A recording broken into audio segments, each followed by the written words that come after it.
Good afternoon, good evening, everybody. Welcome to live stream number 27 of Journalism Under Fire. What an adventure it's been so far, and I hope you've been able to join us for much of that. My name is Sandy Campbell. I'm the Executive Director of the Santa Fe Council on International Relations. We've got snow on the ground here today, here in Taos anyway, and it's absolutely beautiful. A little cold, but lovely. Um, so by now you know some important things coming up for the rest of this week, but I'm following the classic rule of seven, which says we all have to hear a message at least 7 times to fully absorb it. Um, Later today, of course, we are going to visit with the amazing Brazilian journalist Patricia Campos Melo in conversation with Courtney Ratch, all about online harassment, trolls, Jair Bolsonaro, and all kinds of things going on in Brazil. We'll, of course, be talking about Brazil today as well, and that's a little bit of a teaser and intro to tonight's talk. Tomorrow night, we, of course, have our grand closing ceremony, as we're calling it, with Bob Woodward, Dan Priest, Joel Simon from CPJ, Peter Baker from the New York Times, and Susan Glasser from the New Yorker. We'll have some music from Eliza Gilkyson, and it should be quite a lot of fun. That's at 5 p.m. Mountain Time tomorrow. And then on Friday at 10 a.m., we, of course, have our very last 30th live stream of these 4 weeks, where Dan Priest and I will be in conversation and take your questions and kind of wrap up on some major reflections and learnings from this current conference, with, of course, an eye to Journalism Under Fire 4, which will be taking place in November of 2021. And we can all safely say goodbye to 2020 sooner than later, I hope. So let's go now to today's talk. Today's talk has been made possible by our incredible partnership with the Pulitzer Center. Let me give a quick shout out to our board member, Ambassador Marco Squino, who made this partnership possible, and of course to the Pulitzer's executive director, John Sawyer. This partnership so far has seen Pulitzer lead 3 different presentations for our students, including one from Maria Walker Guevara, who has managed some of journalism's most consequential investigations on global corruption, including the Panama Papers, which, what a story that was, which involved more than 370 reporters in 76 countries. And I think we know how important that was. Very quickly, the Pulitzer Center was founded in 2006. It's based in Washington, D.C., and has become a major source of support for enterprise reporting on global issues, and an innovative leader working with schools and universities to bring those issues into classrooms everywhere, including, of course, here in New Mexico. It supports over 150 projects a year, and its work with the AP, covering the war in Yemen, won the Pulitzer a Pulitzer Prize for international reporting. So, with that background out of the way, let me introduce today's moderator, Nora Moragi-Louie with the Pulitzer Center. Welcome, Nora. How are you? I'm doing really well. Thank you so much for having us. We're very excited to showcase some of our tremendous journalist work. Excellent. So you're in Washington, D.C. A couple of things happening in D.C. these days. We've got a pandemic. We've got a presidential transition. How is living in the nation's capital these days? Well, as you said, there's always a lot going on here, but we're all still working from home and just probably in the same boat as a lot of our colleagues are all over the world. Although I guess for us, we don't have any snow on the ground. It's an unseasonably warm fall this year, but we're all doing well. We're hanging in there. Very good. Well, thank you for doing this today. Let me turn it over to you and our panelists, and I look forward to a great conversation. Thank you so much, Sandy. Well, thank you also to all of our participants today and to our panelists.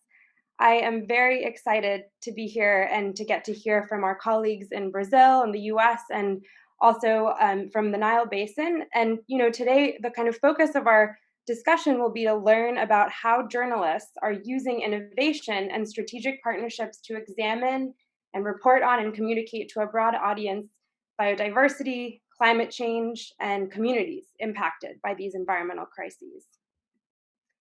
So we happen to be featuring 3 grantees of the Pulitzer Center and our initiative, the Rainforest Journalism Fund. And these journalists are all working across borders, and they're leading collaborations and leveraging various media, ranging from photography to multimedia to just print and to using data and maps to communicate these issues. We're going to start off with a couple of introductions and then hear some background on their work. And as I mentioned, it'll be really a conversation where we'll talk about how journalism is responding to all kinds of complex, like long time frames and high stakes of environmental crises, as well as discussing a way forward. For all of the participants with us, please feel free to submit questions through the chat or Q&A, and we'll do our very best to address as many of these questions as we can. So with that, let's get started with introducing our presenters. Our first presenter, who I'd like to mention, is Giuliana Mori. So Giuliana is a journalist specialized in audiovisual productions and visualization of geospatial data. Giuliana co-founded Info Amazonia, which is an independent media outlet that uses maps, data, and geolocalized reports to tell stories about tropical forests across the 9 Amazon basin countries. With us also today is Eliza Barkley, and Eliza oversees Vox.com's health, science, energy, and environment coverage. And previous to Eliza's work with Vox.com, she was a reporter and editor at NPR, and most recently also edited the food blog The Salt. And as editor of The Salt, Eliza received a James Beard Award, a Gracie Award, and an Association of Food Journalists Award. We're also hoping that we can be joined a bit later by a colleague, Frederick Mugira, who heads Water Journalists Africa, which is a network of over 700 journalists in 50 African countries who report on water. Frederick also co-founded Info Nile, which is a sort of similar geojournalism platform to Info Amazonia that actually focuses on instead mapping data on water issues in the Nile Basin with journalistic stories that promote transboundary peace. So with introductions out of the way, I would love to get the conversation started with a sort of general question for our colleague Giuliana. So Giuliana, your work focuses on the Amazon region, and as we all know, especially since last year's severe fire season, there's been a significant amount of international attention on the Amazon. I'm curious to hear about this attention from your perspective, and also maybe how those fires that international media focuses on intersects with other really crucial issues or ongoing crises in the region. And of course, feel free to touch on any of your relevant projects. Great, thank you. So yes, last year, 2019, I think fires in the Amazon got attention globally, and also in Brazil, because there's always this dry season with the fires, but it's kind of only the people who are interested in the Amazon and paying attention. And last year, in August 2019, there was one day that São Paulo, in the south of the country, where I live actually, got black in the middle of the day. And then everybody started paying attention to the issue because all this turning black day was related to the smoke that was coming from the north and also from other parts. And since then, I think fires got really attracted attention globally and inside the country. So it became a mainstream issue and subject. So as you were saying, in Info Amazonia, we work with geojournalism. So we try to tell stories from the earth sciences to work with data from hydrology, geography, satellite data to tell stories.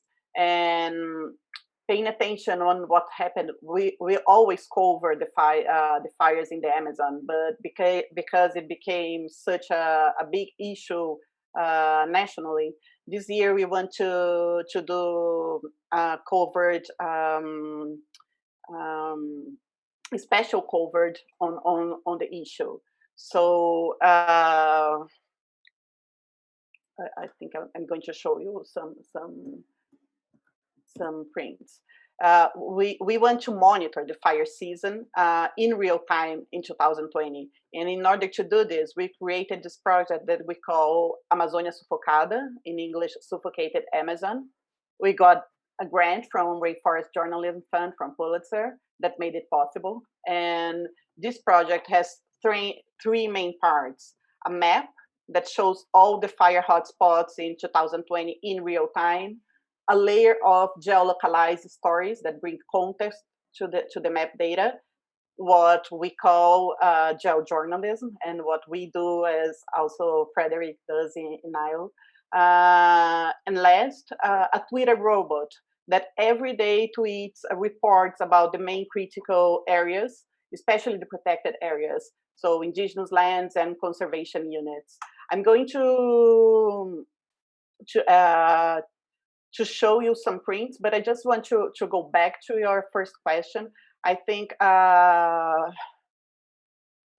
this project was a way to monitor the global crisis, the environmental crisis we're living here. Well, the global crisis, but especially in the Amazon. And fire seasons in 2009 was the highest, and 2020 is reaching high records. And deforestation rates, just 2 days ago, we had the new official rates of deforestation, and it's the higher in 12 years. So Amazon is right now in 2020 is under a lot of pressure, and the protected areas are under threat, as the president wants to legalize economic activities inside the protected areas. And by instance, a bill presented by Bolsonaro, our president, wants to legalize mineral activities inside indigenous lands, which is prohibited on Brazilian constitution. So I would like to show you, actually fires were also prohibited this year. They were getting so big that the government passed moratoria, I don't know the name in English, sorry, fire moratoria, and to prohibit any kind of fire, because, well, any farmer that would use it, any kind of fire was prohibited. But we're monitoring, so these issues, the fires, the mineral activities inside the protected areas, to see how they're doing, and to so our public can follow up these issues daily. And these two projects that I want to show you do the same thing: get this data and show this on a daily basis. So I'm going to share the screen. So here, this is the suffocated Amazon map. So these orange and yellow spots are the fires in the week. So they were automatically updated every day. The yellow ones are the day on that day, and the orange ones on that week, and the red ones the 2020. The green markers are the stories that bring context to what you're looking at the map. So, by instance, here in this state, it's Acre. This place is called Reserva Extrativista Chico Mendes, and it's a federal unit conservation, and it was this was in October. It was full of fire. It's the unit that burned most in the whole Amazon. And then I'm going to change here, because I want to show you what we are doing on the marks. By looking at the map, we could see it clearly, so that it was burning a lot. So our reporter went to find out what was going on there on his ex Chico Mendes. So let me show you the other one. Just a minute, sorry.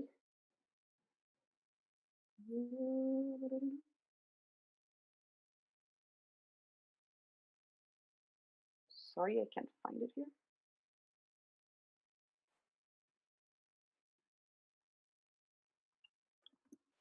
So this is the story about what is going on there. And so at that time, 60% of all fire in conservation units was on that reserve. And so the story talks about this and how it was over the time, and it find out that was being invaded a lot. And it also had a bill, a law project that was trying to take some 8,000 acres, hectares, from the reserve. So by politics. So this was the kind of context that we were given with those marks uh, over the satellite images. And besides this, the third part of the project, the Twitter bot.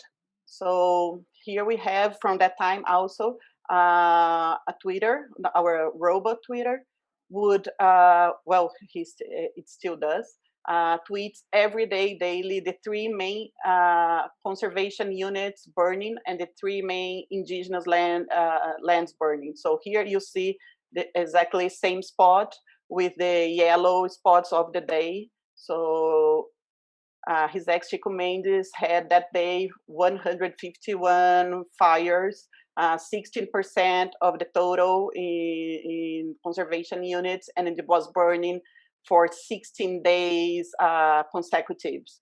So the idea of the bot was that people, well, because the map is so overwhelming, it has so many information in it. It's more than 1 million points of fire so far. So we wanted our public to be able to see a summary of what were the most what are the most critical areas every day and every week. So we were doing this. We are doing this on a daily basis and a weekly basis also. And another example here. So we have every day this summary by conservation units and by indigenous lands. Another example of a story that we could find over that map was this indigenous land, Ituna Itatá, which is from isolated indigenous people, and it was burning a lot. It was, it's an area that burns a lot also in Xingu, in Pará, but it was very weird, and we were looking at that map and thinking something very big is happening there, and we need to understand what it is. So it was a subject that came from the map, and so the journalist in Pará went for this story, and we find out that it's a public area, right? It's an indigenous land. So this is Ituna Itatá, and over it, all these blocks, all these shapes are private. How do you say that? Well, people that declare that they are the owners of these areas. So it's more than 94% of a public area with isolated indigenous saying that they were private area. So this kind of here it was like in 2017, this is 2020. So it's a conservation unit, it's forest being land grabber, and the map and helped us to find these stories and to be able to talk about them. And last, I would like, so right now the fire season is getting to the end, so you don't see those yellow and orange points, just the heat map that is very transparent right now. But those stories, for instance, this one is the Ituna Itatá one, this one is the His Exchequer Mendes one, and every single point of this is one story bringing context to those data. And I think I'm almost over my time, but I just want to talk to show a little bit of another project that follows the same logic, that is Mine at Amazon, also granted by Pulitzer Center.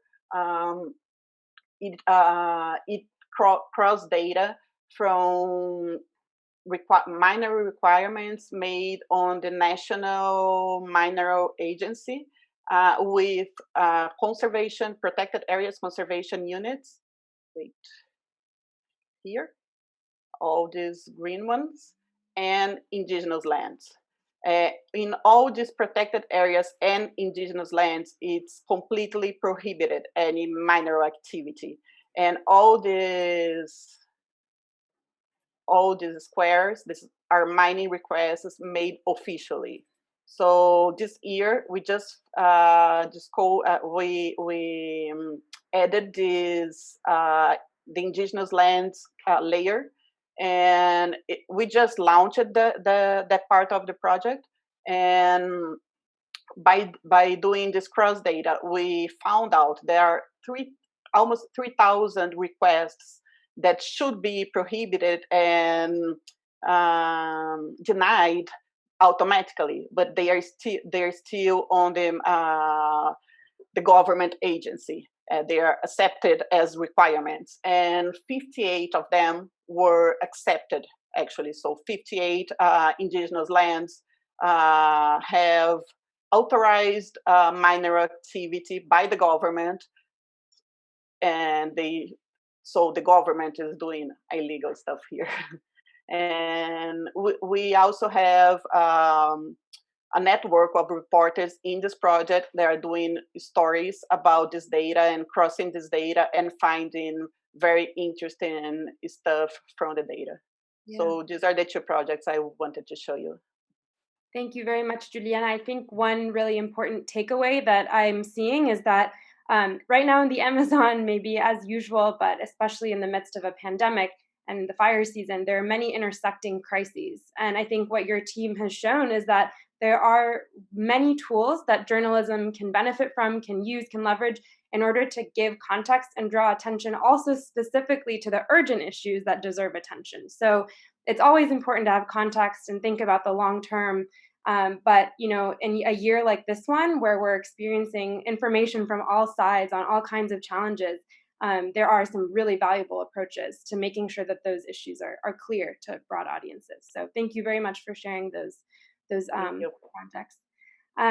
So I think next we'd like to hear a little bit from our colleague Frederick, who I believe is with us. Frederick, to start us off, I think we were hoping you could share a bit more background information about where you are, what topic you and your teams report on, and then, of course, we'd love to hear a bit more specifically about your team's approach to collaboration. So, all right, I'm actually seeing that we may be sharing a PowerPoint from Frederick on his behalf. So actually, let's give him a few more minutes. And before Frederick addresses those questions or before we share a PowerPoint on his behalf, Eliza, maybe we'll switch over to you. So again, just hoping to get a kind of big picture sense of the work that you've been doing and what lessons you've drawn from it. So I know this year you've been focusing a lot on COVID-19. But your Super Trees project from last year continues receiving awards and attention from diverse audiences. So I was hoping, again, you could tell us a bit about what were the topics that you aimed to address with that ambitious project, and how did you choose the featured stories, and maybe what's a bit more detail on the philosophy behind that project. Sure. Thanks so much, Nora. Always love the opportunity to talk about this project and relive some aspects of it because it was so much fun and so satisfying to work on last year. So just a tiny bit of backstory. Actually, in 2018, I went to a big tropical forest conference held in Norway. And I was really struck in talking to different forestry, deforestation experts there that people felt like forests as a climate solution, as a nature-based climate solution, really didn't get much attention at all, particularly in the US media, where we're very focused on sort of technology, solar panels, et cetera. But that, in fact, just simply preserving forests is a super important climate solution because for tropical forests in particular can actually do a lot of removal of carbon dioxide from the atmosphere and then also just support the climate system in some really key ways. And so I thought for a while, many months, about how could we do a really engaging story about this to really show people these ecosystem services of forests, what forests these tropical forests in particular, um, what they're doing, the services they're providing for the entire planet. And we decided to focus on three countries, Brazil, Indonesia, and Democratic Republic of Congo, because they both, these three countries have the largest area of tropical forest in their borders and also the highest rates of deforestation, so the most pressures on their forests. And then we wanted to, so the sort of innovative part, I guess, was, and then one of the challenging parts was to find some scientists to feature, local scientists who are really doing research on these key ecological issues. So the scientists who are looking specifically at how does this forest contribute to local, regional, global rainfall cycles. How does this particular forest ecosystem can actually remove carbon from the atmosphere and sequester carbon? How does this particular ecosystem actually provide a lot of ecological benefits to other species in the forest? And so, with time, we ended up finding local scientists in each country, and then we sent teams of a reporter and then a local photographer to each country to visit the research station, see this research up close, which then allowed us to make some graphics and visuals to really showcase what we ended up calling the superpowers of these trees. And then we decided, well, we'll just have to choose. Of course, the forest is made, all these forests are made up of thousands and thousands of species all working together. But we decided to choose three tree species just to focus on that we thought were really cool, visually cool, beautiful, fascinating. And so that is the Super Trees project. So I'll just show a little bit of it. Let's see. Oops.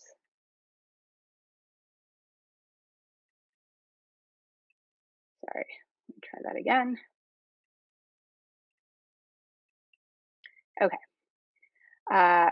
So we started with the Brazil nut tree in Brazil, which is a spectacularly tall tree.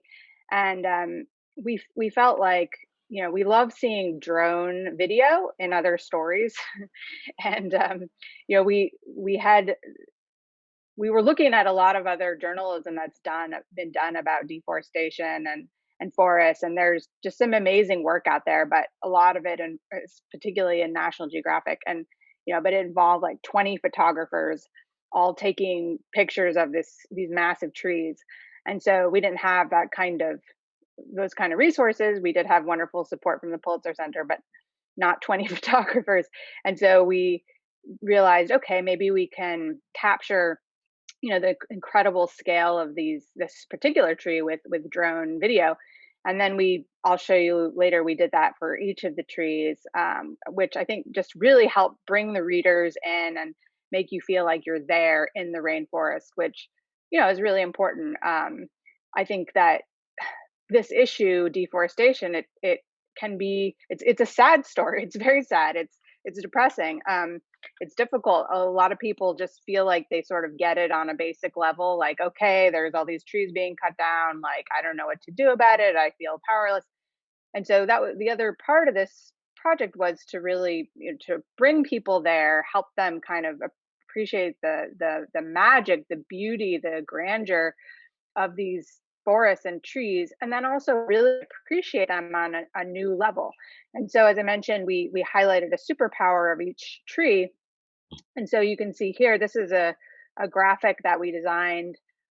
We have some fantastic graphic designers on our team who did this, but we wanted to show in sort of 4 stages how this tree has this incredible capacity to generate rainfall for the rainforest. So we did it in these 4 stages. And then we, of course, try to show people in context where this is, and then how this is part of a regional and actually even global rainfall cycle. And as Juliana mentioned, indeed, Sao Paulo, which is quite far from the Amazon, is reliant on this rainfall. It also is affected by the wildfires and the smoke. So I'm just going to jump ahead to Indonesia just very quickly. So I had the great pleasure of getting to go to Indonesia to report on mangroves, which their superpower is that they can store just an incredible amount of carbon in the soil beneath them, actually quite a bit more than a tree in the rainforest, which was surprising to me. And that's because the mangroves, as some of you may know who've you've been in coastal areas, they actually grow partially in the water. And so here's the drone video, which I just love, which really brings you into this unique ecosystem. And this is off of the coast of Borneo, or also known as Kalimantan. And so the reason these trees can actually pull carbon out of the atmosphere and clean up some of the mess that we've made is that the carbon is actually safe under the water. So in a regular forest, the soil is actually that's which is exposed to air is going to be releasing some of that carbon, but because the water is covering up the soil, it's actually protecting the carbon underneath. So we made this big point in this part of the project that these ecosystems are incredibly valuable in the climate crisis. And then just lastly, very briefly, we also send a reporter and photographer to DRC to report on this incredible tree called Aframorcia, also known as African teak, which you see is just beautiful. And its superpower is that it actually provides all these services and benefits to other creatures in the forest. And so, if you were to completely lose this tree, which it is being lost, you can see here the former region where you could find this tree, and now it's restricted to this tiny area because of deforestation. That you take out this tree, and that really can accelerate ecosystem collapse, because so many different species in the forest rely on this tree and each other. And of course, there's a lot of pressure on this tree species as well. So we tried to also show that. But I just love these pictures of these scientists who are trying to really, again, document the benefits of this species and how it can be protected. So yeah, I think that's all I'll say for now, and we can talk more about it later. Great. Thank you very much, Eliza, for sharing that. I do look forward to hearing how what you learned about the traction that this project had and the sort of innovative approaches, and how that might inform future work reporting on similar complex issues. And in the meantime, I would love to welcome our colleague, Frederick. We're going to give it a shot with the audio. And I think someone else will be presenting his PowerPoint while he shares some background on the work that he does, the issues that he covers. All right. Frederick, can you try speaking quickly? My name is Frederick Mujira. Thank you for the introduction. I am Ugandan. So we are a group of 700 journalists in Africa who work on water. We belong to Water Journalists Africa. Now I'm the head of the team for Water Journalists Africa. Water Journalists Africa covers about 700 journalists in 50 countries in Africa. We launched this project in 2011, and then in 2016 we started a project called InfoNile. Now InfoNile is a geojournalism project. We have been practicing geojournalism for about 4 years now. So what we do, we investigate and publish collaborative investigative geojournalism projects on undercover issues of water and environment in the Nile Basin. We've worked on different projects. I'll give you an example.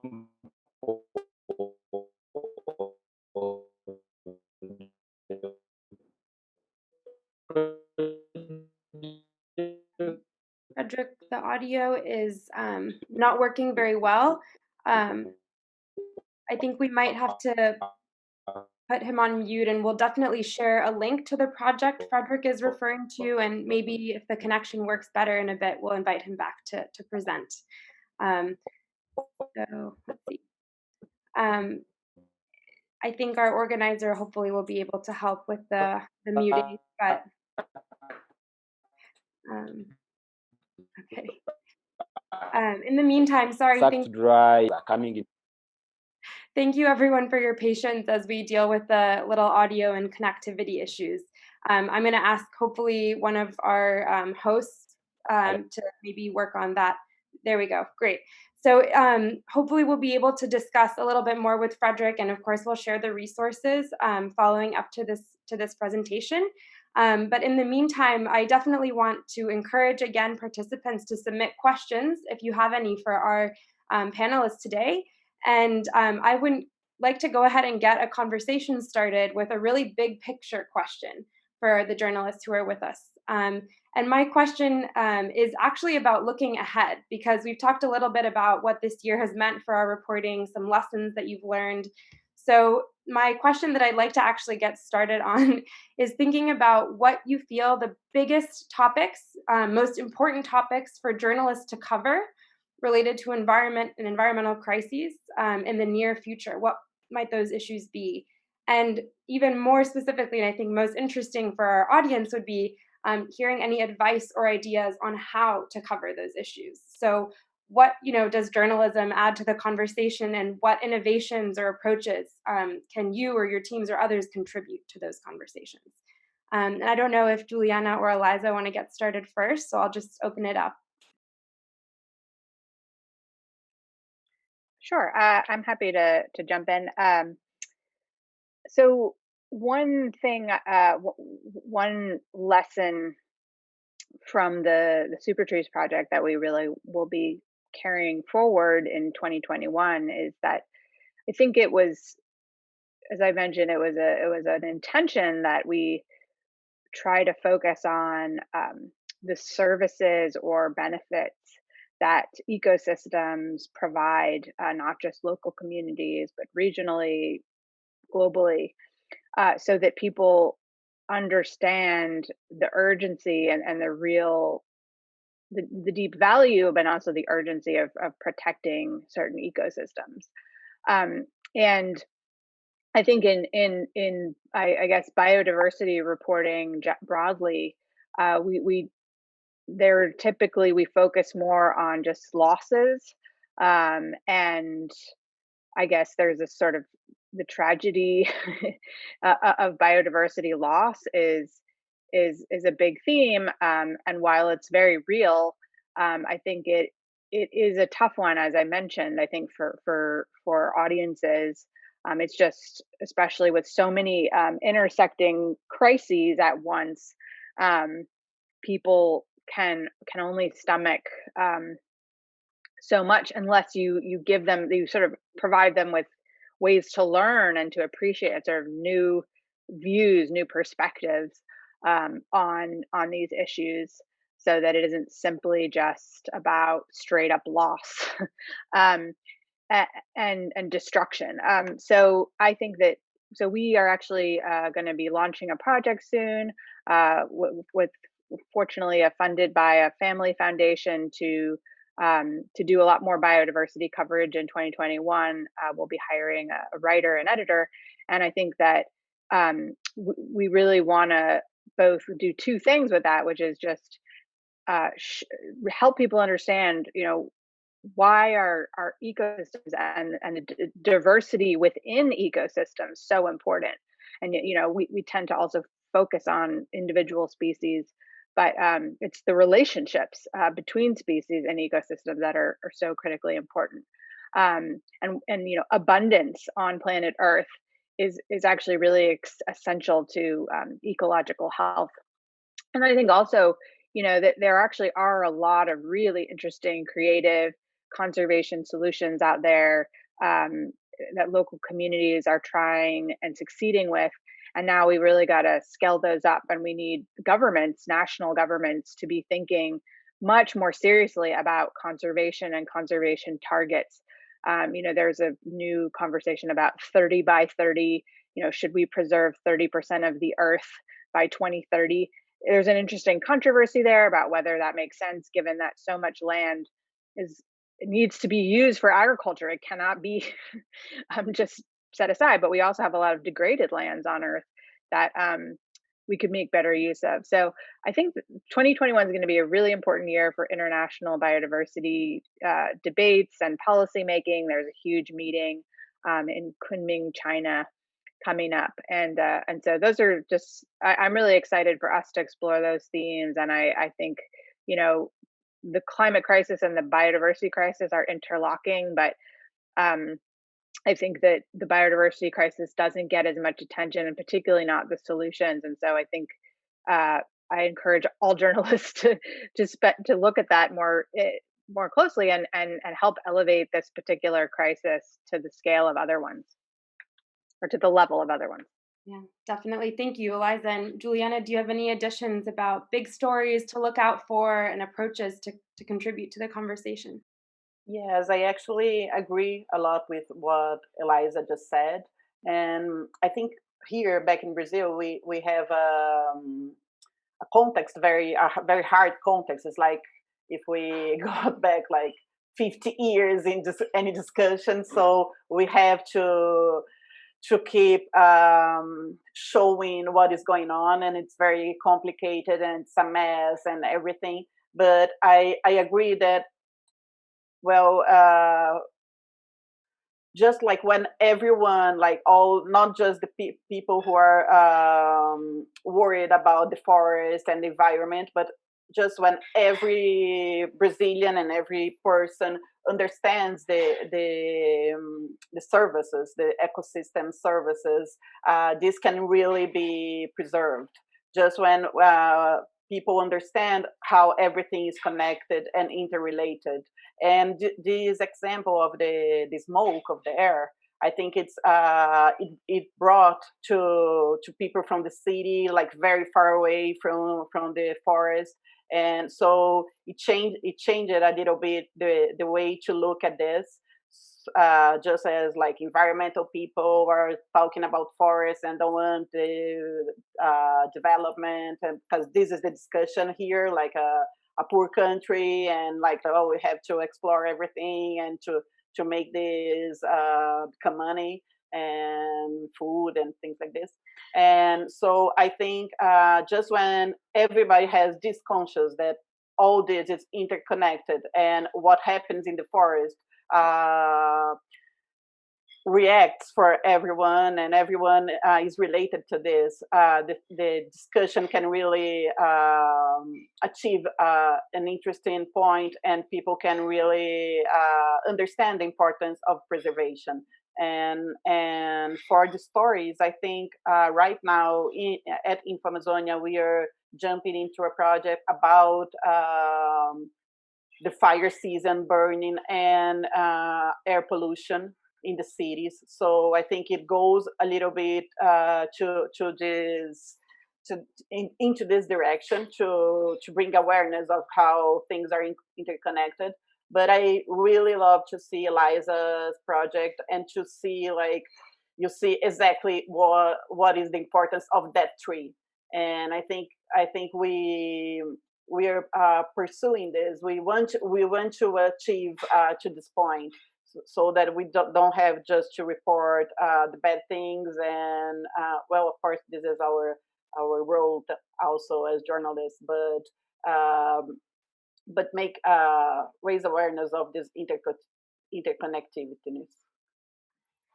Thank you, Juliana. And there's actually a couple of really relevant questions that are coming in from the audience, and they also link to what both of you all are saying about awareness. So I think we've heard a lot about audiences that are maybe in Sao Paulo, not necessarily in the middle of the Amazon. We're listening to, experiences getting traction and changing minds in like US speaking audiences, English speaking audiences, or in the US from Eliza. And so my question is to sort of complement those audiences. is there other work that you're aware of or partnerships that you might have, sought out in the past or might do some work with in the future to get this information that you all are covering into the hands of maybe local communities or the most affected communities? So I'd love to hear about examples of this sort of approach in your experience. And then, just even more generally, who is your intended audience with multimedia? Because it seems that maybe there would be, for example, accessibility challenges, or it's extremely useful for particular audiences who need that context and who appreciate the interactivity. But yeah, what are some other approaches to getting this information in the right hands? I know those are very big questions, but thank you to our audience members for submitting them. I think I can speak a bit. Well, I think with this project, the Fire project, we have been receiving a lot of feedback from local communities. We have worked a lot with like reporting them. One report that I didn't show here, but it's in the map, from indigenous people in the Xingu. It's indigenous land in Mato Grosso state, which was the most burned indigenous land this year. And we worked with them. Like one guy is a filmmaker, and so we worked with his films, his photos, his relatos, his stories. So we made the story from his story, and we did this in several places. We actually, in the beginning of the project, we really wanted to do this, to do stories from local community relatos, stories. I don't know the exact word, but there is a connectivity problem, and we didn't have the time doing this in a weekly basis to construct all the story just with their speeches. So we did reports from their stories, but not just that. So, but I think it's a very important question, and I think we have been able to take the stories back to the communities by the indigenous associations and the most organized ones that are like really interested in the work we're doing, and they were sharing with their community. And we've been receiving a lot of feedback. I don't know if a person who didn't know Info-Amazonia at all and lives in the middle of the country just got in the cell phone and found the stories. But I've got a lot of feedback from local communities, from the associations, and I think we are more and more reaching there. And I think it's very important. They are the people who are living this, right? Great. So in this particular context of Info-Amazonia's work, not only are you starting to incorporate narratives and stories from local communities in the big picture, and in order to provide more context and more urgency, but you're also working with sort of strategic partners in order to disseminate the information that you're able to produce and compile. And I think that's a trend that we've seen among a lot of our partners across the Amazon, because I think another important theme that we all are learning more and more about is the importance of Indigenous communities' knowledge and management in order to address these issues that we're confronting, right? So thank you, Juliana, and definitely encourage the audience members. Thank you very much, Paul and Elena, who asked a combination of that question. Definitely encourage you to check out the projects, because as Juliana said, there's a lot of relevant examples there. And now, Eliza, do you have any comments on the sort of intended audience of multimedia and how to reach local communities? Well, I was actually going to answer Helena's question about how do you make graphics and whatnot engaging, because I can answer that quite specifically. So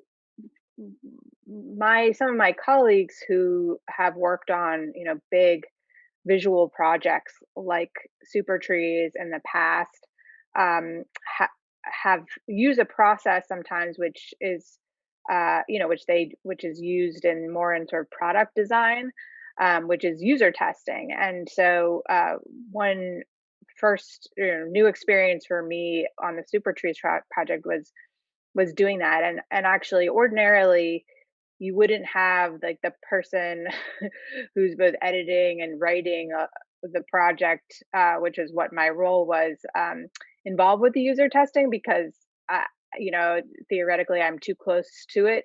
But we just didn't have enough people, and we needed somebody to help my other colleague run user testing, and so I got to do it, which was actually really fascinating and useful. So what it involved was we asked people at Vox Media, so I work Vox.com has a parent company which is actually pretty large. There's like, well over 1,000 employees, and so we just did a broad call out and said, "Hey, do you want to help us user test this multimedia project and give us feedback?" And so what that involved was my colleague and I sat in a room with someone else from the company, and that we got people from who don't even work in editorial at all, who work in finance and accounting and the legal team, um, to basically read the story kind of live with us sitting there next to them, and then like we asked them to kind of narrate their experience, their reactions, and then we asked them a series of questions, and it was humbling, and it was extremely useful. So they would say things like, "Oh, this is confusing," or "I really like this," or like, "It's too long," or things like that. And these are people who probably wouldn't necessarily have clicked on this story if they saw it.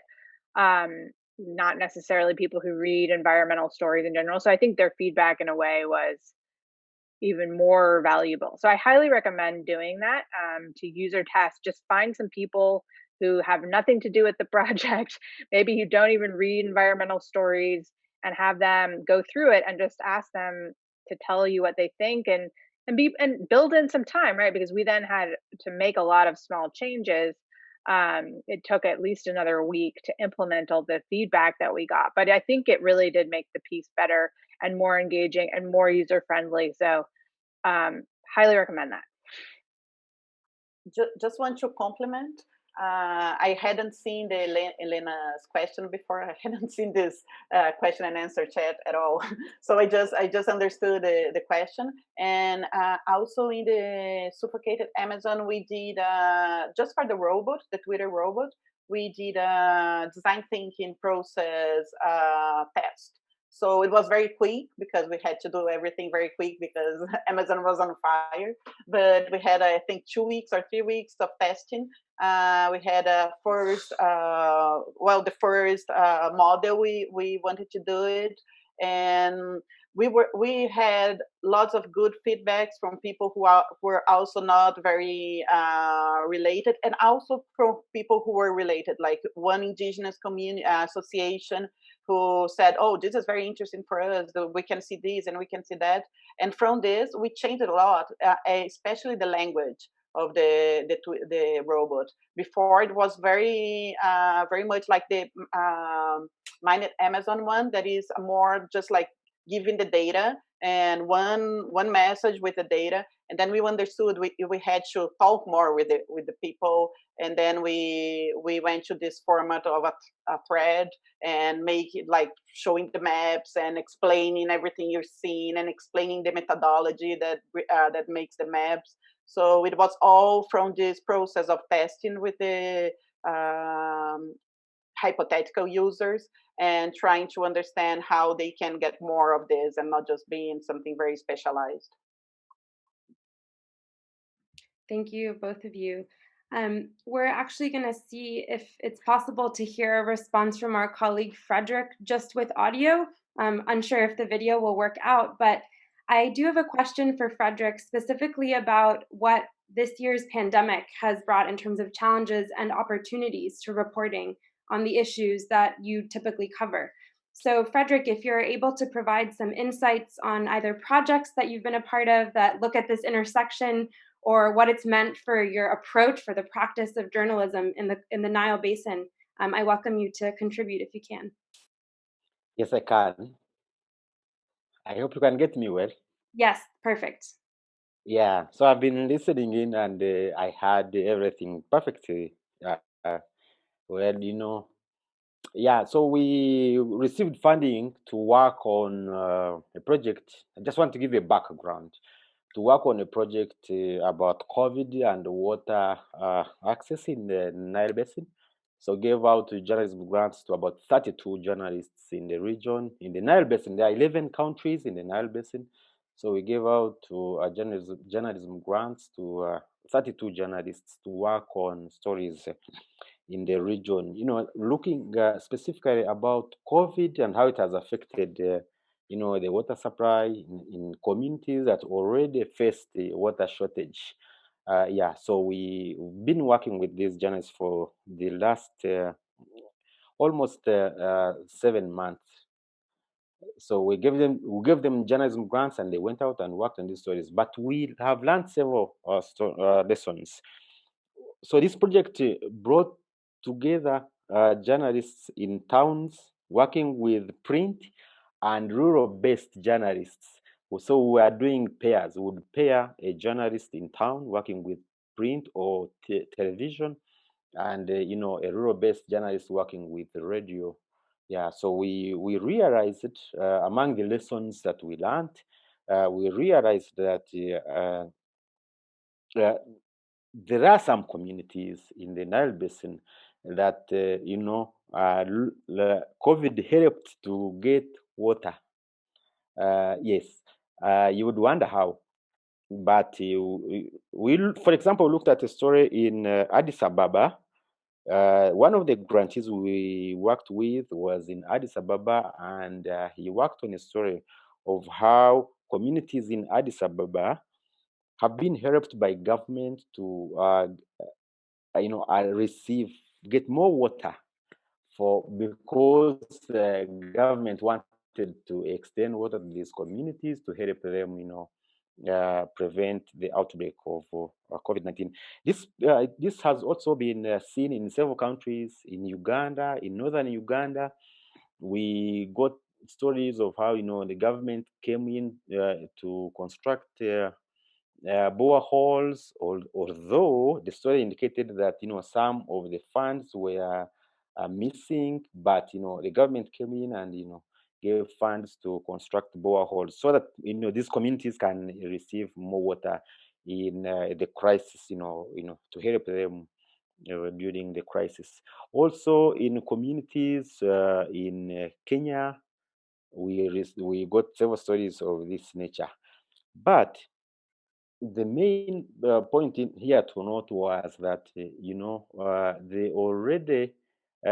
communities that already faced the water shortage had a challenge, in for example in slums in Kenya, for example, in Uganda, they had a challenge of how they can prevent the COVID-19 because they never had water.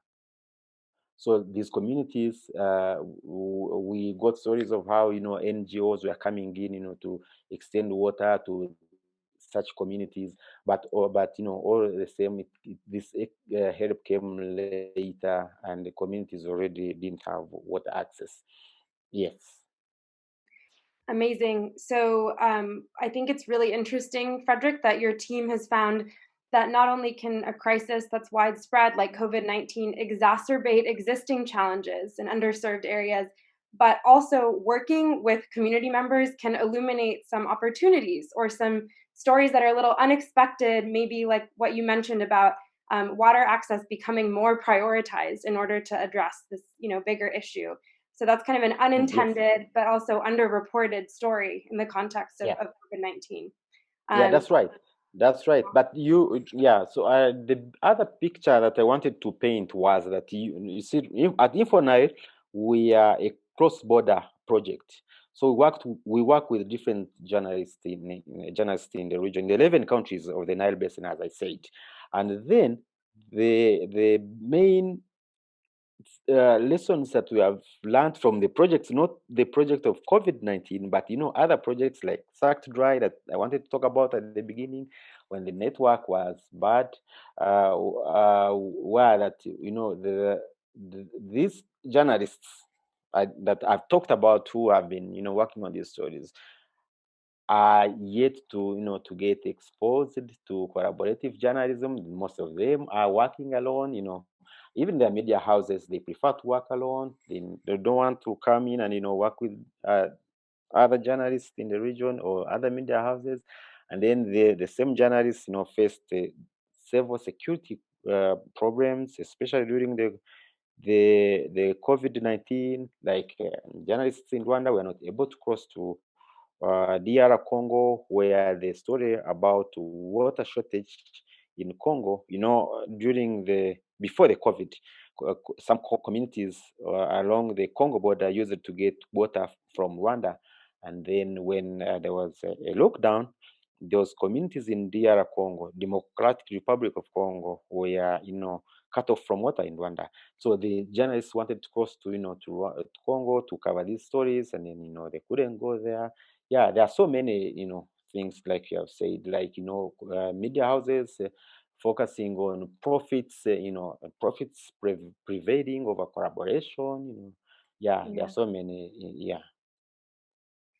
Great. Thank you, Frederick, for complementing that. And again, thank you both to Frederick and our audience for patience as we dealt with some little technical issues today. But we will definitely try and share the links to all of the projects and organizations that not just Frederick, but also Eliza and Juliana have alluded to, because they're definitely worth following up with and checking out.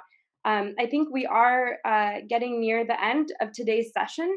So I just wanted to quickly summarize that from my perspective, we came into this session knowing that environmental issues and crises are very complex and that there can be many challenges in trying to communicate specific information or the urgency, and how one person might connect to an issue even if they're not in the same country where the tree is being cut down, right? So there are a lot of challenges.